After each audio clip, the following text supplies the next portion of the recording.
Hey Boise! Gosh, this is a fun place. It's a great place to drink and watch Netflix, which is what I would be doing at home in Seattle anyway, but it's great here too. I love it. I'm wearing sweatpants. I'm sorry. Oh, she's checking. You got your eye on. Yeah. I can see all of you. Nobody move. I'm sorry that I'm wearing, you like invite me into your beautiful city, to your fun show, and I wear sweatpants like a huge asshole. It's just that I wore sweatpants to my day job one time, and no one said anything, and I was like, well, there's no going back. That's my last reason for wearing real pants. It's cool though, I dressed up, I'm wearing Batman socks. Yeah. I went to Ross and I found out that Batman socks cost the same as regular socks. What the fuck have I been doing? Already. PG-13 show, people. I get one. It wasn't in the context of like actual sexual acts, so it's okay. Anyone ever do that thing where you want to get drunk, but you realize you haven't eaten all day, so you find yourself eating a meal specifically so you can get drunk? But you don't have much of an appetite, so you like smoke a joint, work up an appetite, eat a meal so you get drunk. But it's late in the day, you know the joint's just going to make you sleepy, so you have a cup of coffee so that you can smoke a joint so that you can eat a meal so you can get drunk. But in your late 20s, you realize, oh, I haven't had a coffee in a long time that doesn't have like some whiskey in it, so you just get drunk at the first part.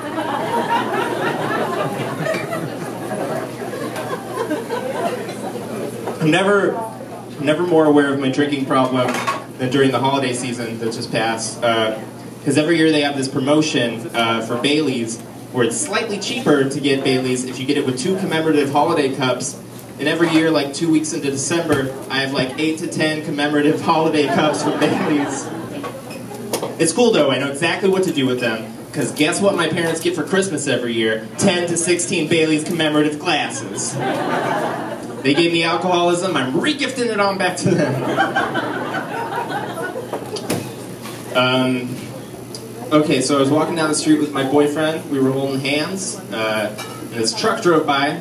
They felt the need to roll down their window and shout, "Bag it!" Which was like, that's already weird because there's like 2 of us, and like if you're gonna be hateful, you know, let's work on our grammar, you know? Crisis and opportunity, same word in there. But maybe he just thought like one of us was gay and the other had been led into a trap of some sort. Hey bro, that guy you're holding hands with, total mo! Get out of there! We continue walking down the road. There was 2 more people we saw. They appeared to be high school age girls. They also had something to say. They were like, oh my god, 2 gay guys holding hands! It's the most adorable thing I've ever seen! Turns out no more or less annoying than being called a faggot, like, even mine. Because I don't hear, oh, you're so cute. I just hear the subtext, which is, ooh, heteronormativity will stalk you to your grave like the ghostly specter of dead Snapchat. I'm trying to cut them some slack, like maybe we're the first gay people they've ever seen in real life, we're just like mythical TV creatures to them.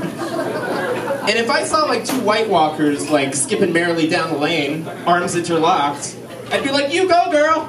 That outfit is beyond the wall! Okay, not everyone steals HBO here. It's okay.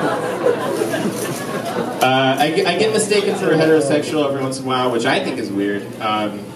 I think I'm excessively gay. I think I'm so gay. Like, okay, so once my guidance counselor in high school, he asked me, what do you want to be when you grow up? And I said, ooh, haven't decided yet. Either a cop, a firefighter, a sailor, a guy on a motorcycle, maybe a garishly dressed Native American. Haven't figured it out yet. That's what college is for. But I think it's because there's this weird notion that all gay people are like very clean or tidy. It's not the case. I'm a gross person. Anyone here a gross person? Anyone want to come out of the closet as a gross person right now?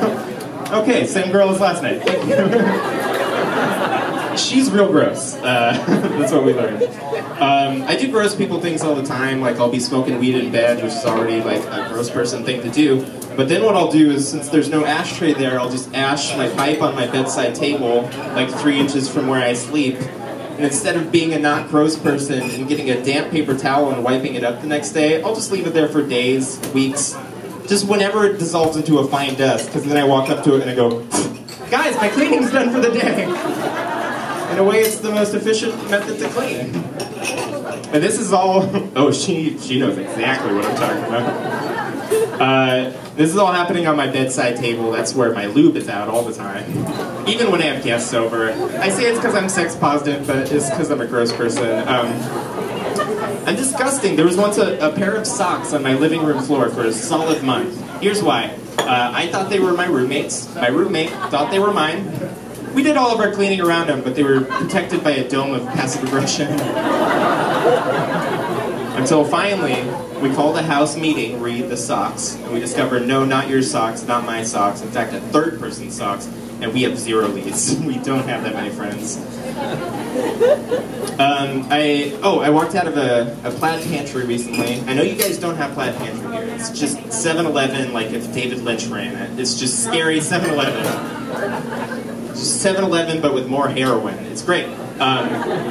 I walked in there and I bought an apple and a lighter, and I walked out of it, and this hippie girl was playing guitar for tips outside, and she stopped me as I was walking to my car. She was like, "Excuse me, can you buy me a soda?" I was like, "No, I'm sorry." She was like, "Oh, can you give me $1?" I was like, "No, because that's the same thing. I see what you're doing here." It wasn't the soda part of the request that I objected with. It was the whole talking to you part. You can afford? If you can afford rainbow dreadlocks, you can afford a soda. That's all I'm saying.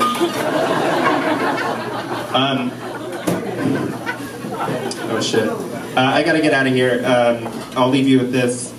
Sorry, sir. I'm sorry. I don't have a racial preference when it comes to porn. I think it's weird when people do.